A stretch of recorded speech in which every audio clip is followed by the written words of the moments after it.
Hey everyone, it's Michael. Today we're going to be talking about another Goosebumps book that I have never read this kind before. This is called Give Yourself Goosebumps. Number 2, Tock, You're Dead. I love this cover, by the way. Yeah, I'm reading it on digital. I've never really read Goosebumps on digital before. I think this is the first Goosebumps book I've ever bought on digital. I had noticed that in the store for the Kindle and for the Nook that I kept seeing over and over again these Give Yourself Goosebumps books, and I couldn't figure out if it was supposed to be, you know, the original classic Goosebumps series, and then this was the next thing before the Goosebumps 2000 series. I couldn't figure out what it was. It turns out what Give Yourself Goosebumps actually is very much like Choose Your Own Adventure. If you happen to know these books, you probably will love this. Genuinely. This is one that my cousin Joey actually gave me years and years and years ago, along with the Empire Strikes Back and Return of the Jedi novelizations from when he was a kid. Now, Choose Your Own Adventure and Give Yourself Goosebumps are actually books where you go through, you read a page, and it'll tell you to make a choice. If you go to, choice number A, or choice letter A, or choice letter B, you go to whatever page it tells you to go to, like page 71 for choice A, or for choice B, it might be page 101. Now, these Choose Your Own Adventure books are really short. Very, very short. So they're very quick. You can go through, 40 different endings in no time. This is a 230-page Goosebumps book. So it has all kinds of choices, all different ways to go. I recommend, since I'm reading it on digital, I recommend personally just writing down what the new choice is that you're really interested in. And I actually went through a bunch of different adventures. I probably went through at least 5 or 6 different endings. Well, probably more than that. I would say closer to probably 10, at least half of what this book is. This book claims it has 20 different endings, over 20 different endings. And I would believe that, because literally every choice that you make could end up killing you. And it doesn't play around. This Goosebumps book, even if it is an older classical Goosebumps book, it doesn't play around. You can die constantly in this, and some of them are pretty gruesome. One of the most horrifying ones that I saw was a knight that you played baseball against, and you had to beat this guy. Now that was a horrifying moment regardless of who won or lost that game. For anybody who doesn't know the plot of this particular one, yes, these have plots.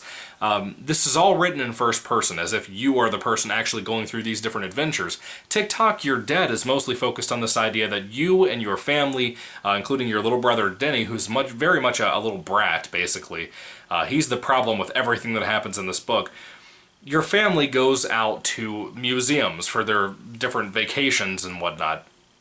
And you're not really into that too much. Your little brother's kind of not into it either, but he's very mean. He's just a big brat, like I said. If you tell him to, hey, stay here, don't go away with a stranger, he's going to go away with a stranger just because he wants to, because you can't tell him what to do. That's how he always responds every time somebody says something to him in this book. Your parents are kind of weirdo, hippie people. So, yeah, that's kind of what happens here. You're in a museum, but you also come across this guy named Dr. Peebles, who gives you this thing called a chronometer. And this thing helps you kind of travel in time. So yes, this is more of a time travel story. This is the second in the Give Yourself Goosebumps books, by the way, just in case I didn't remember to recommend telling you that. Your brother Denny gets lost. So now you have this time traveling device. You can either go to the future or you can go to the past.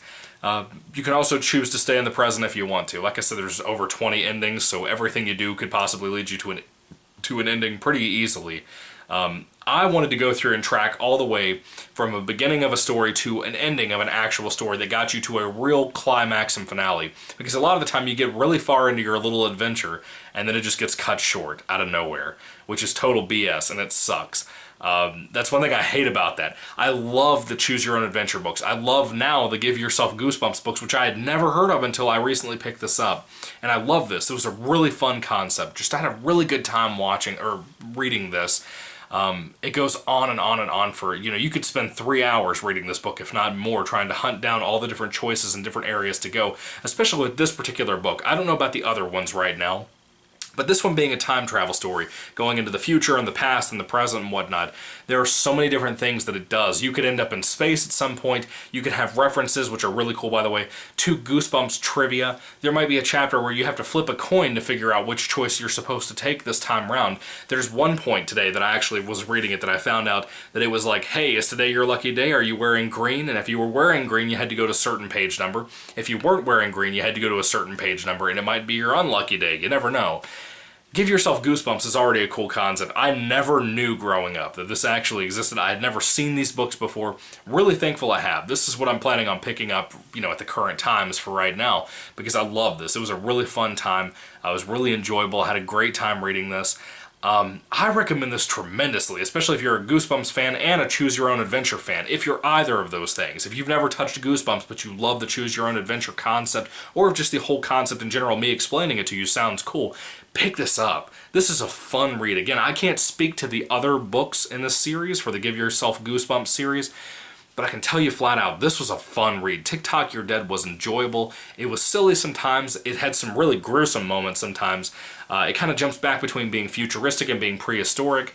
It was fun. It had a lot of stuff going on to it. There's a lot of medieval times kind of stuff in here, if you like that kind of thing. Some magic and wizards, and again, some outer space stuff involving some robots.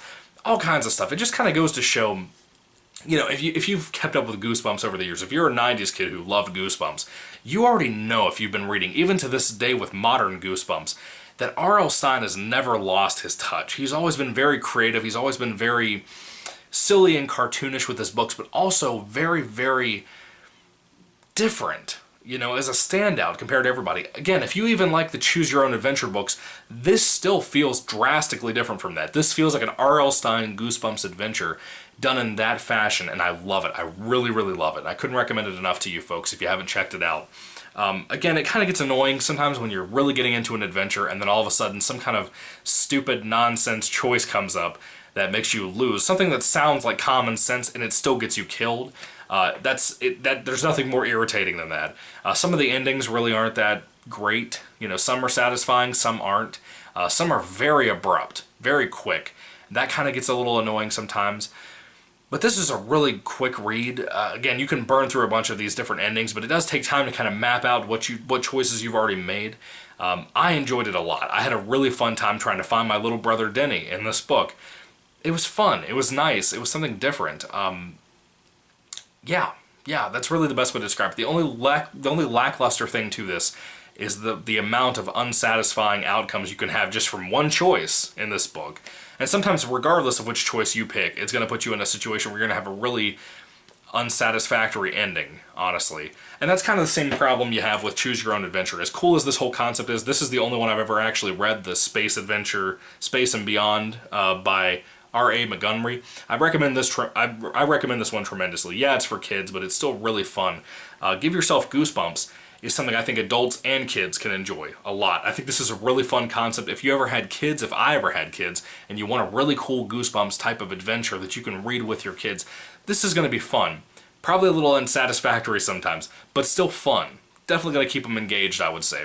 So when it comes to Give Yourself Goosebumps, Tock, You're Dead, which again is number 2 in the franchise, written by R.L. Stine, I recommend this tremendously. I love this book. I had a really good time with it. I enjoyed it. Again, there's a lot of unsatisfactory endings, so I kind of factor that into my rating overall.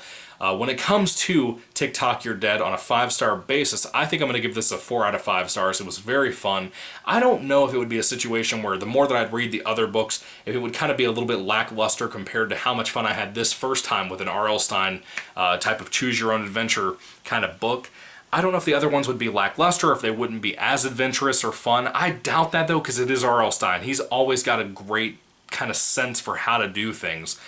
To make stories more wild, more fun, but also clean. Very child and family friendly, I would say.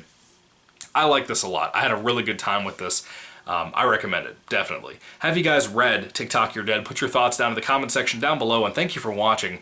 I know recently I told somebody I was going to be doing Not a Living Dummy 3 because it's close to summertime as my next Goosebumps review, but then I started reading this, and I got really into this, and I wanted to talk about this as fast as possible, because I had such a good time reading it, and I haven't heard anybody ever talk about these before. So, they're on digital now if you want them. I guess they're still releasing them slowly. They might already have them all out by now. I'm surprised these aren't being re-released in physical paperback form. I'm really surprised by that, because I would totally buy these in a heartbeat, by the way.